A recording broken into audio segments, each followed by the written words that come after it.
The Buffalo Bills finished first in the AFC East last season with their 13 record.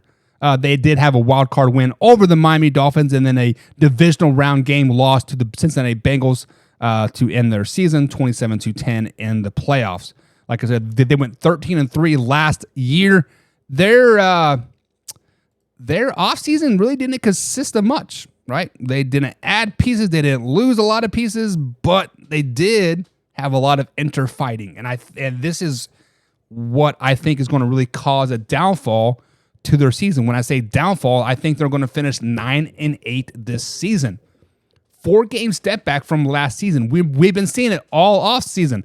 Stephon Diggs versus Josh Allen. Like there's kind of been that inner family brotherly fighting, if you want to say, right?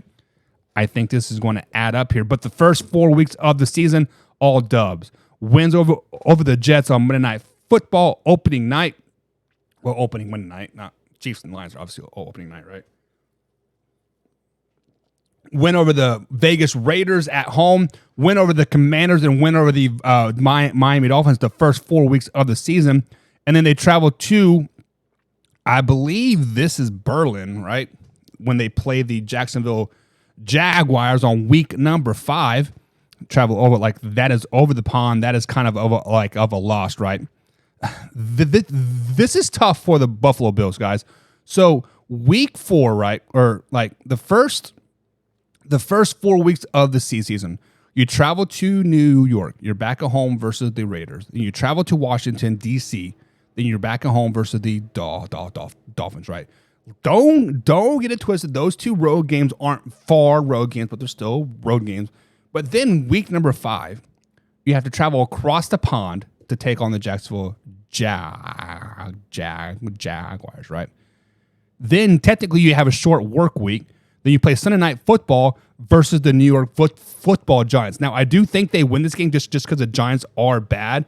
But guys, this could be a 3 or 4 game losing streak for the Buffalo Bills if they don't beat the Giants, because I do have them losing to the Patriots. But then I do have them beating the Tampa Bay Buccaneers on Thursday Night Football, simply because it's a home game versus the Tampa Bay Buccaneers. Then week number 9, they travel to Cincinnati, another prime time Sunday Night Football game. They lose to the Bengals. Week number 10, they're back at home. Monday Night Football, another prime time game. 3 prime time games in a row. They do beat the Denver Broncos. And then week 11, you can call this a primetime game. It is a Sunday afternoon game. They take on the Jets. They do beat the Jets. Week number 12, they're at Philly and they lose to the Eagles. Give us a week 13 bye week. Much needed bye week, right?